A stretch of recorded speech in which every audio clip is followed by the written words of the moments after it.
Ya. Señor Miyashiro, señor estudiante universitario, ¿podría decirme usted cuál es el significado del terrorismo en los años 80? El terrorismo es un delito que para los años 80 surge en el Perú, precisamente a través de una organización criminal llamada Sendero Luminoso. 2 años después, otra organización recurre al terrorismo y fue el Movimiento Revolucionario Tupac Amaru. Ellos continúan actuando. El MRTA, quizás después de la liberación de los rehenes en la residencia de la Embajada de Japón, no han hecho actividad militar, pero sí siguen con actividades políticas. A diferencia de Sendero Luminoso, que tiene dos frentes. Uno que está en la zona de Brain y otro que hace actividades políticas, no violentas por el momento, violentas en cuanto al uso de explosivos, balas, coche bomba, a la que estuvieran acostumbrados, pero sí en la parte política, infiltrándose en las organizaciones para agudizar las crisis sociales. Yo era muy pequeño cuando se dio el terrorismo en la época de los 80, 90, pero sí recuerdo las historias que se contaban, ¿no? A ver, yo pude vivir algo de lo que fueron los llamados, la hora, a ver, cuando había el toque de queda, que era el toque de queda, daban 10 de la noche y todos tenían que estar en sus casas. Los apagones también, en una época que no se ve aquí, ya no hay, porque los apagones eran producto de atentados que hacían los grupos terroristas. La organización fue su debut, ¿no? Y quema de ánforas electorales están en contra de la democracia, porque precisamente se pasaba de una etapa de gobierno militar a una etapa que se había convocado a elecciones generales para elegir constitucionalmente a un nuevo presidente de la República, que salió electo el presidente Fernando Belaúnde Terry.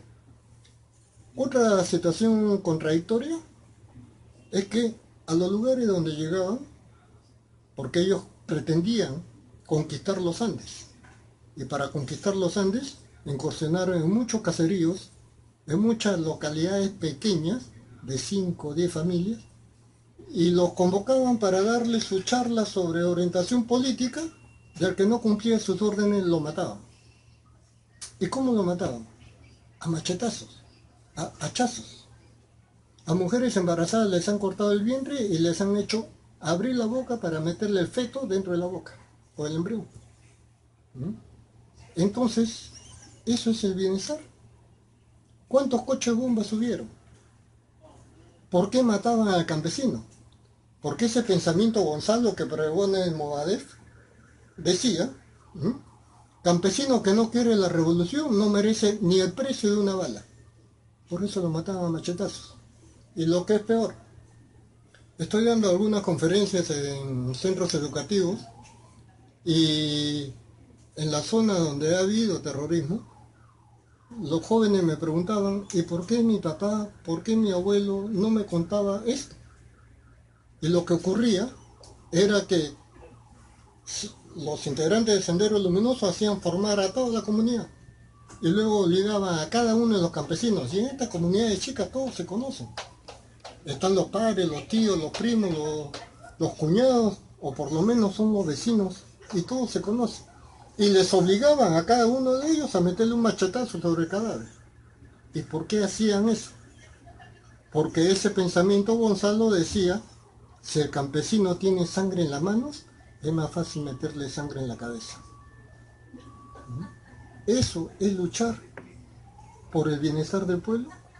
Eso es ser un luchador social.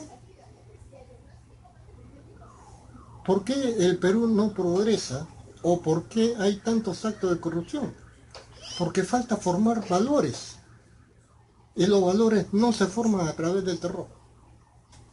Yo he tenido la oportunidad personal de entrevistarlo cuando ha estado detenido a Aymar Guzmán y le preguntaba, en la cadena del tráfico ilícito de drogas, el más explotado es el campesino cocalero.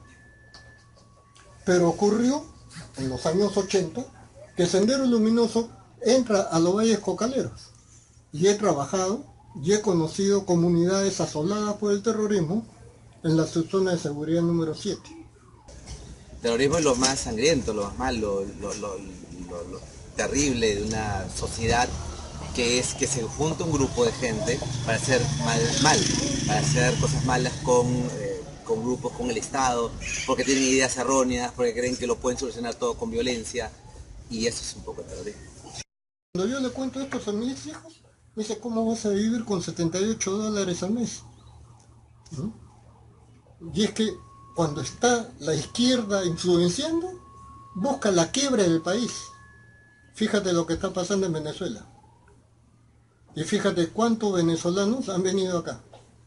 Es una mentira lo que se vive en Venezuela, y por eso hay más de 200.000 venezolanos que han tenido que abandonar su hogar, su medio ambiente, para ir a otro país a buscar un sueldo mínimo, por lo menos. ¿Qué opina usted? Ese es el argumento de ellos. Ese es el argumento para captar en su momento, en los 80, a los jóvenes, captar a gente que era muy ignorante y que creía con esa forma de ver la vida podían hacer algún cambio. No se pueden hacer cambios. Los cambios se hacen en democracia, como estamos haciendo, conversando, dialogando, analizando las cosas, pero no te tiro una bomba y lo soluciono. Esa no es la manera. Tenían pequeños negocios y muchos tuvieron casi al punto de la quiebra por los frecuentes apagones. ¿Te imaginas un restaurante que no tenga la cadena de frío? Porque no funciona la refrigeradora, no funciona la congeladora. ¿Y por qué hacía eso Sendero Luminoso? Porque decía, si el pueblo tiene hambre, si el campesino tiene hambre, entonces es capaz de pensar en la revolución. Por eso es que llevaron a la crisis económica a nuestro país. Ese es un problema de educación, es un problema del Ministerio de Educación, de los profesores, de la currícula. Debe estar más claro y que sepan quién era Abimael Guzmán, que sepa quién era todos estos cabecillas terroristas y que sepa que están en las cárceles por lo que hicieron y no que ahora aparezcan como los abuelitos y los viejitos que dan pena. Siempre la persona mayor te da pena, el abuelito, la persona.